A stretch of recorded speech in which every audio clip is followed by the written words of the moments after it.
Now at 10 o'clock, federal and local investigators are searching for answers in a plane crash that killed one person and injured a second. That crash happening in Gila Bend, an hour south of Phoenix this morning. 12 News journalist Chase Golightly learned more details about the plane involved in this crash and has the latest on the investigation.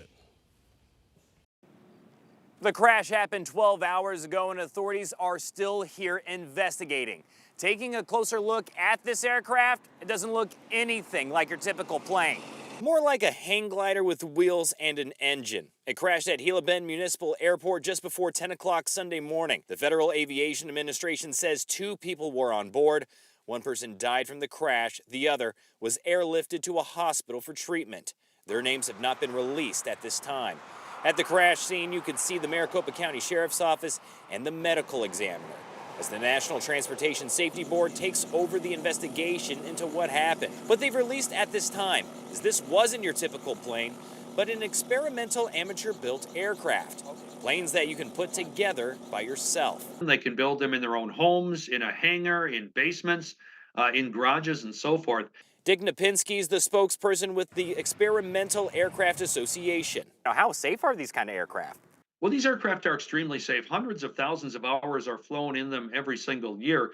He says don't let the experimental name fool you. Just because you can build these yourself doesn't mean you can take them into the air right away. Before that airplane can take any kind of test flight, it must receive an airworthiness certificate from the FAA. These are licensed aircraft, they're inspected aircraft, and they are inspected every year or 100 hours of flight, just like factory-built aircraft. On average, he says there are fewer than 30 fatal experimental aircraft crashes a year. When he saw the photos of this, he also said it may be an ultralight aircraft, which is a different category than experimental. A light category of aircraft under 254 pounds, which carries only one person, 5 gallons of fuel, and people may see them. They may look like hang gliders with engines.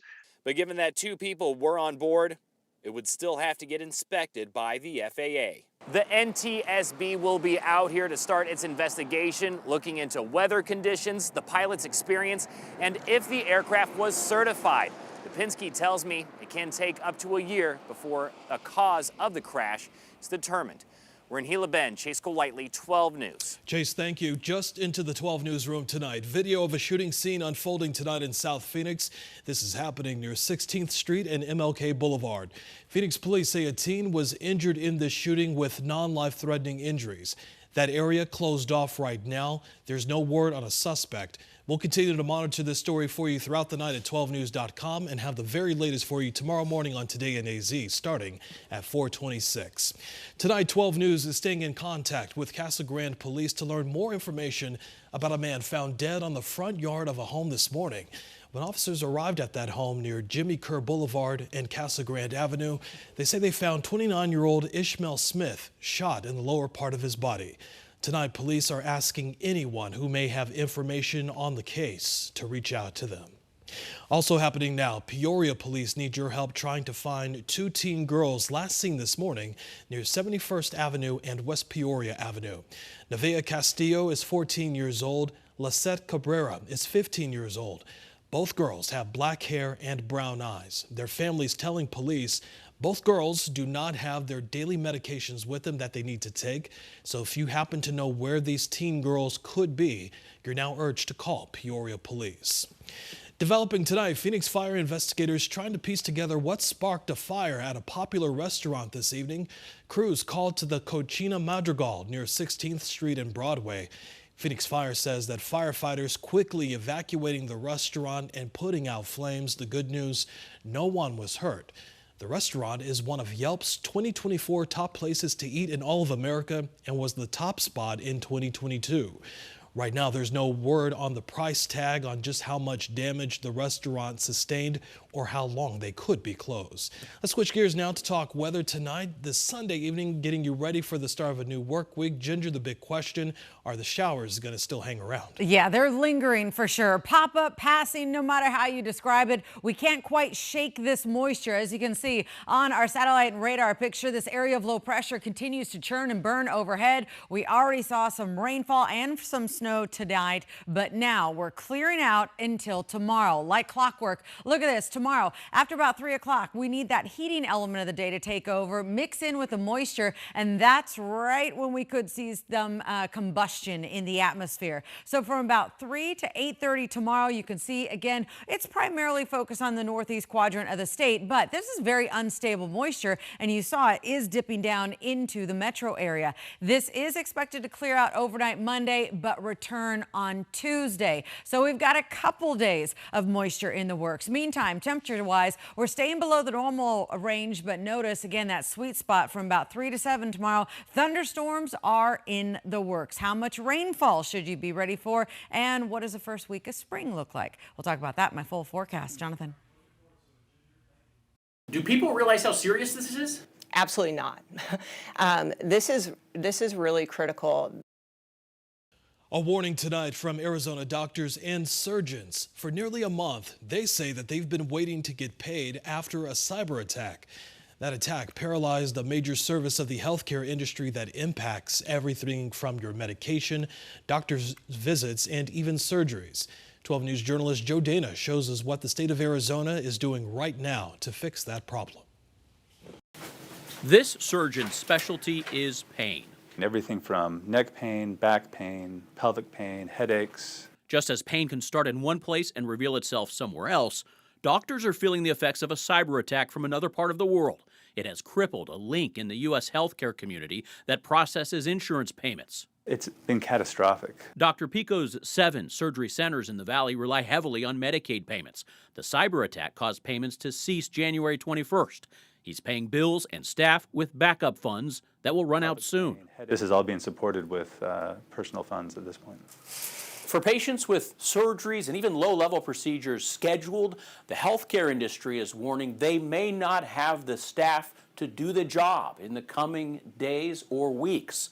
Yesterday, I came into several notes from physicians saying, I don't know what I'm going to do for payroll this week. Wendy Bruno Thompson is a healthcare advisor representing nearly 100 medical providers in Arizona. Although the state set up a system to send emergency funds to providers, Thompson says, To this day, we don't have one client who has received any type of advance or financials. They've gone since the 21st without any money.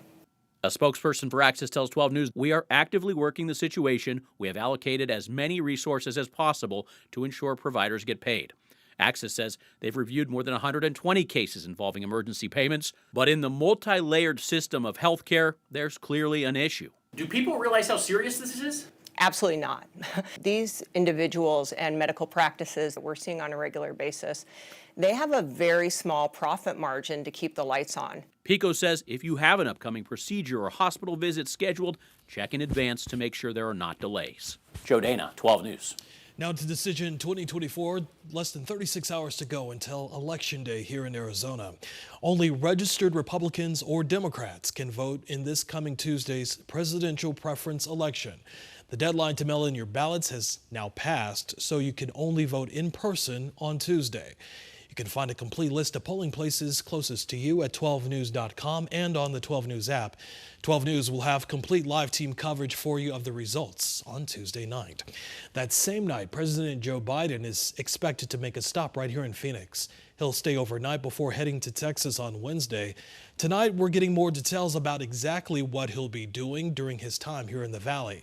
Just hours ago, the White House said that Tuesday he will have a campaign event. Wednesday, he is set to deliver remarks on his Investing in America agenda. 12 News, again, will have live team coverage of his visit this week.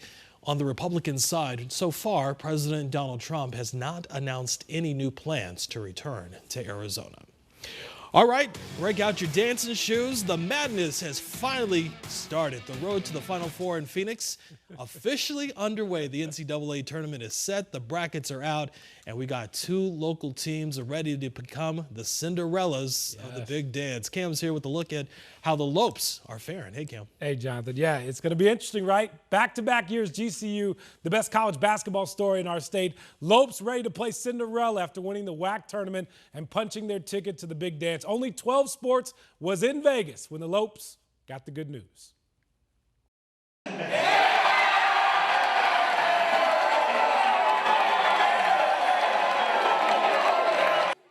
Hey, Lopes are the 12th seed out west. They're going to open against 5th seed St. Mary's Friday in Spokane. Tip-off 7:05. Time for that normal 5-12 upset, right? I'm just happy to be in the tournament, man. It's like I said, it's a real feeling, man. Just to be here with these group of guys, it's unbelievable. Even just, my last year, my senior year, ended it out like this, and it's not even the end. We're still continuing. Yes, it is not the end. We'll have much more on the Lopes coming up on 12 Sports tonight at 10:30. Luke Litton out there in Vegas. Plus, we hear from the 2 seed Arizona Wildcats, and our insider tells you why U of A going to the Final Four. Jonathan. All right, we're definitely looking forward to it. Ken, we'll see you in 30 minutes. Thanks so much.